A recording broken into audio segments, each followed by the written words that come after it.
a bunch of different tools for this. You don't need to take all of them out at once. So if you guys didn't fully finish wedging, some of you missed it because of the assembly yesterday, you want to get to this portion where you have made your ball of clay, your clay is fully wedged, you've checked it to make sure there's no air bubbles first. Once you have your ball of clay, we're ready to get started with our pinch pot. This tool here is called a banding wheel that can be found in the back of the room over there. The banding wheel is great for when we need to start smoothing our pinch pot after we create it. We have these knives here. They're in the cup over near my kit over there. This is for trimming the top. Don't worry about cutting yourself. It's not sharp. These are really old. It's not going to hurt you, okay? You can hurt yourself with anything if you try hard enough, but please don't try. This tool here is called a metal rib. This is actually sharper than the knife is. It's really just a piece of sheet metal that's cut into this shape, and it's used for smoothing the outside of our pinch pot. You can see that this one here has ridges in it. We would get rid of those by taking this tool during the wet stage and scraping it along the side to smooth it. So we can get a much smoother surface like this here. This can be found in my kit as well. So again, metal rib. You can find the small sponges in the kit, the cups for water. You can find up front in the blue bucket. This is your carving tool. We will use this when it gets to the bone dry stage. I will mention this again later, but this is also my kit. I wanted to show it to you so you can be familiar with it. You do not need this right away. Please do not use this in place of this, okay? Do not use this for trimming. Only use these for trimming. The reason why I say that is not because you're going to totally screw up your project, but this comes out much cleaner because you can get a much nicer edge. This is kind of hard to hold straight and it's not as thick, so it's harder to get a straighter edge with it. Okay? You might think, oh, it's sharper, it's going to work better. Not true. Clay is soft. You guys saw that yesterday. It can be cut with a dull wire.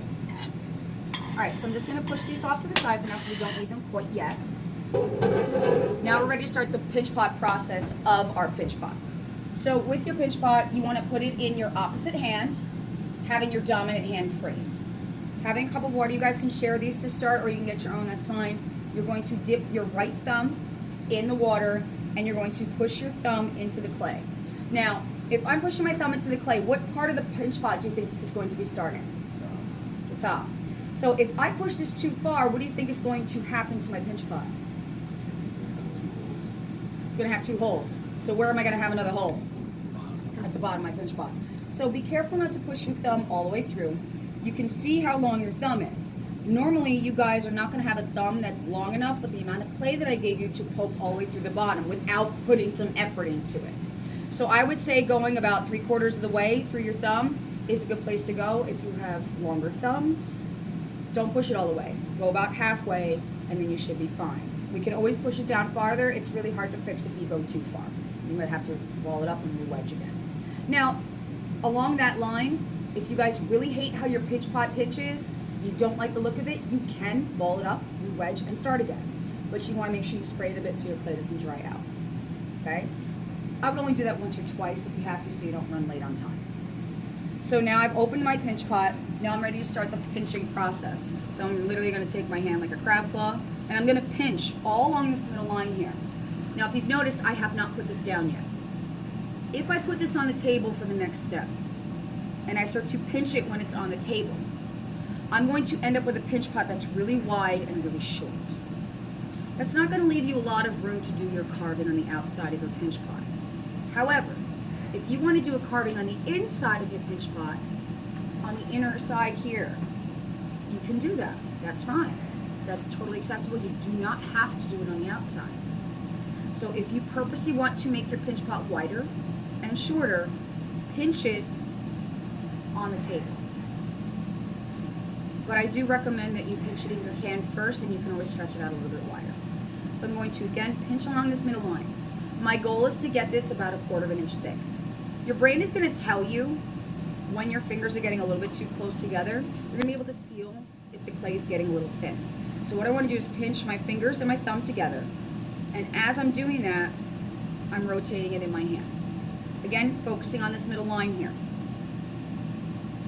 If your hand gets tired or starts to cramp because you're not used to doing something like this, you can switch hands. If you're not as confident with your opposite hand, take it slower, okay? So what I'm doing is I'm just kind of feeling the distance to make sure that it's even all the way through. Some sides are a little bit thicker than others. Okay, so now it's started to get a little bit thinner, but it's really still looking very thick. It's thick on the bottom, it's thick on the top, but thin in the middle. So I need to even that all out. To do that, I'm going to get my thumb all the way down to the bottom. Now this is where some people are going to have a little bit of trouble. If your hands are a little smaller, you're going to have a hard time getting down to the bottom of the pinch pot. So to help with that, you can actually take your thumb and push it into your hand as you're pinching. If you can reach all the way around, you can pinch from the bottom as well. And what I'm going to do is crawl my hand up and go back down. And I'm going to repeat this up and down the wall all the way around.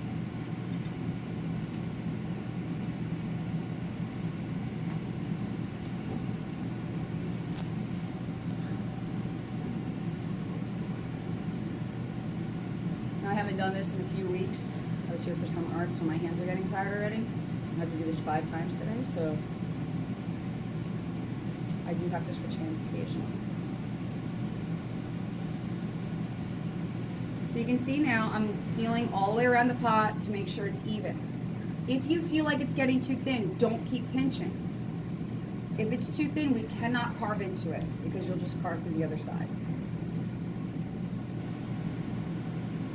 Once you think you have it all pinched, I want you to show it to one of us. I want to make sure that you have the bottom all the way pinched and that the walls are fairly even. Because if you go to the next step before checking it with one of us, you might have to redo it again if you've missed some. Because we might come over and say, all right, the bottom's too thick, you have to pinch it more, and you've smoothed everything out, that means you're gonna have to smooth it all over again, okay?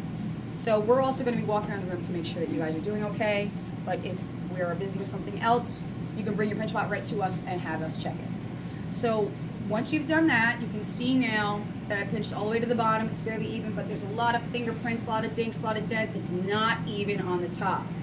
These are things I'm going to get rid of. But I need to make a nicer bottom on it, so I'm going to hold it with 2 hands, gently tap on the table to make a flatter base. Because as I'm pinching in my hand, it's rounded on the bottom, and I don't want it to weeble wobble. So I made a flat base now. Now is when you need your banding wheel. The banding wheel is great for this step because then I don't have to keep picking my pot up and turning it every time I need to get to another side, which gets really exhausting after a while. If you've had to do it without one, you would understand, but you don't. You're just lucky. Please do not keep these in your cubbies. I have 6 classes that need to use them, and we have about 20 to 25 of these, so just put it back when you're done using it. Again, it's in the back over near the tray area labeled banding wheels. Now, a little advice for you about the banding wheels. They are in 2 pieces. They're made of steel, so they won't break, but they will make a loud noise and kind of scare you if you do this. Okay, everybody was just, ah! Okay, so you're fine. At least 1 person per class is probably going to do that. Trust me, I'm gonna count. And I bet you by the end of the day, at least 5 people will do it. It goes right back together. Okay? Sorry to wake you up. Good morning. Okay, so that's on there now, and you can see it's just fine. So I'm going to need my metal rib now. My metal rib is what I'm going to use to smooth the outside wall here. This is called your wall, and the inside wall. So what I want to do is I want to scrape this until it goes to one even surface. This is where you might differentiate making a pinch pot from elementary school or middle school to now. Because you might not have been able to do this. This might not have been an option for you. You might have just used a sponge to smooth it out a lot if you've done this before. So I have my metal rib here. I want to face the curved side out. You see I'm laying it on my 4 fingers here, thumb on top. That way, if I spread my fingers out, I can flex it and hold it. I want the curved side to face my project. Okay? I'm not just gonna stab into it and scrape. What I want to do is place it on the base here, and I'm going to pull it up at an angle against the pot. Okay, so I'm going to angle, pull up. But if you notice right away, this is not going to do anything if I'm not holding it. It's just going to push my pot over or dent the side of it. So I need to support the work as I'm doing it. So I'm going to take my other hand, put it on the wall that I'm pushing, and push against my hand. And I'm going to go over this side a couple times, not being stingy with putting pressure on it. And you look at the difference in that wall versus the other ones. Okay? You can see also it has stretched the clay out a bit. That's why you don't want to pinch it too thin to start, because we're going to be doing things that are going to scrape it thinner and stretch it out. Okay? So I'm going to do that all the way around the outside. And for time's sake, I'm going to try and get through this fairly quickly.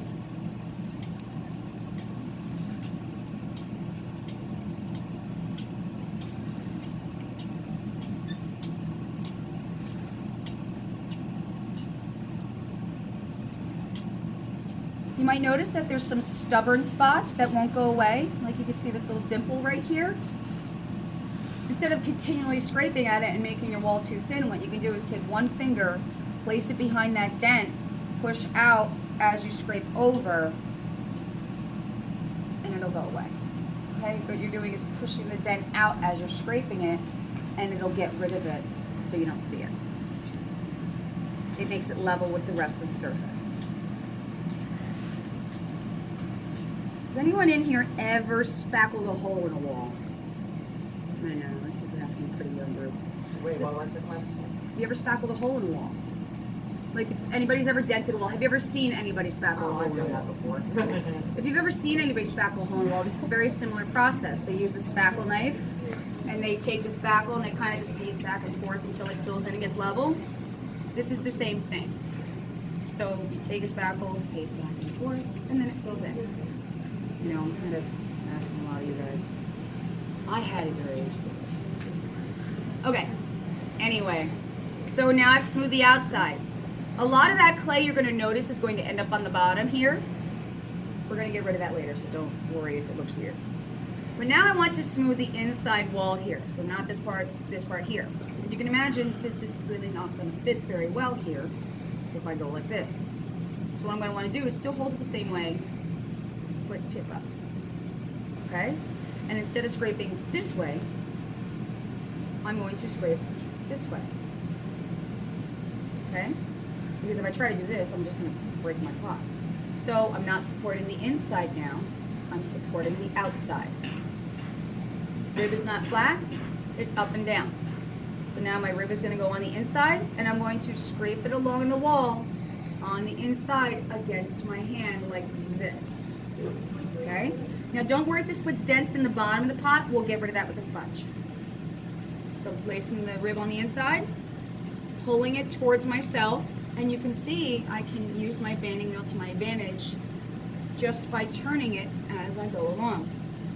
I don't have to pick up my pot to smooth it out.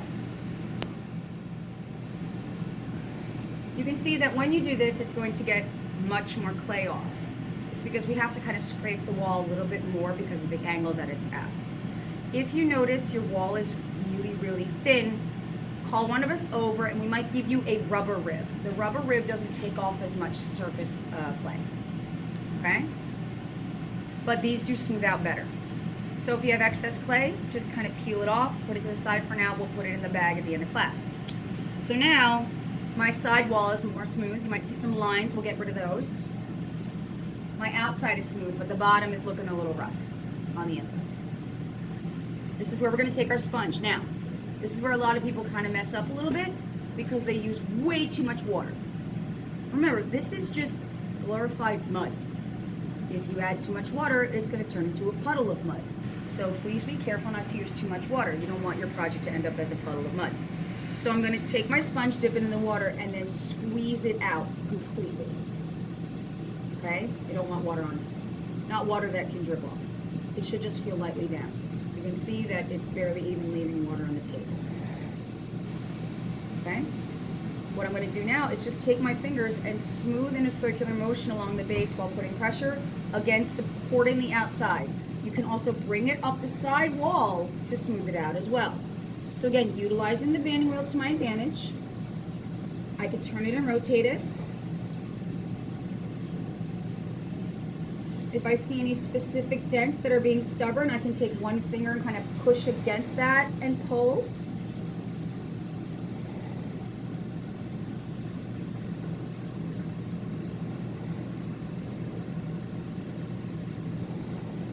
Again, I could probably do a better job, but you can see that's already getting a lot better. okay?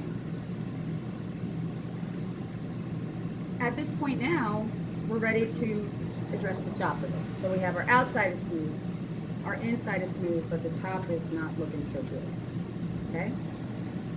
This is a handmade project. It's never gonna be completely perfect, but we're gonna try our best to make it look as neat as possible. So what I wanna do first before I trim the top is I'm gonna take my index and thumb, dip them in water, and I'm going to just lightly run them along this top edge here. The reason why I'm doing this is because it's going to even out the thickness of the wall and blend it into the thickness that's next to it. I'm noticing right here on my pinch pot, it's a little thin. Normally when you trim, it'll look a little thicker as you trim a little bit lower. So what I'm trying to do is just make the rest of this up here a little bit thinner so it matches this a little bit better. Okay, I've done that. Now I want to trim it across. To do that, you're going to have to get eye level with your project, because what we want to do is see straight across our work so we can trim it evenly. So I'm getting off my stool, looking at eye level. I know it's a lot to ask you guys to get up and move, but trust me, you'll be fine. So I have my knife here, and I'm going to lay it on the shortest point. You notice I'm not holding it right on the tip here. I'm putting it kind of like at the butt of the knife here, which is closer to the handle. Okay, laying it on the shortest point, and I'm going to hold my pinch pot right under the knife. Not putting my thumb in front of it. No, it's not sharp, but you don't want to hit your finger anyway. And I'm going to rotate the pot into the knife. So pulling from that shortest point, keeping the knife steady. You notice I've kind of put my arm against the table, so it's steadied my arm, staying straight, staying level. Not kind of like hovering around. I've really kind of leaned on something so it holds it steady. Peeling off that excess. But what this is going to do is show you all of your imperfections in your pinching. Okay? Even someone that's been doing this for 20 years is not going to pinch it perfectly. Okay? So at this point, you can do a couple things. You can ask one of us to help you thicken this spot, or you trim it a little bit lower. I'm going to also thin out this other side just a little bit more. It looks a little bit thick, and I'm probably going to trim it just a little bit lower. I'm going to go probably right about to here. Right about here, it looks like where it's going to get a little bit thicker. If it's not a lot thicker at that point, then I'm going to add a little bit of clay to that spot. You don't want to trim your pot really short, because then you're going to have to start over again. Okay? Usually you're going to want to do 2 trimmings. So you do what we call a rough trim to see how it is, and then our clean trim.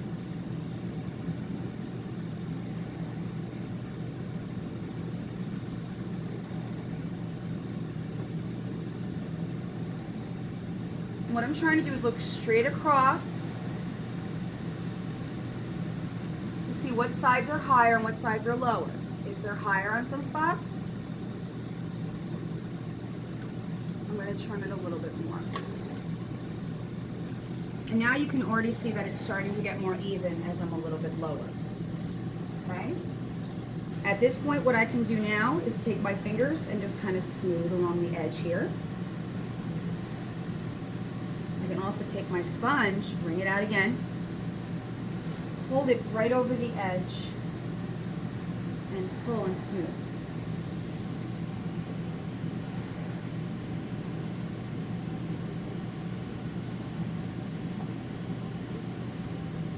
See, it's getting a little bit on the soft side, but you can see that that wall is getting much more even now. Okay? Once you're done smoothing the top, smoothing the inside, smoothing the outside, flip it over gently, and we're going to smooth the bottom. I'm going to take my sponge and smooth this just a little bit.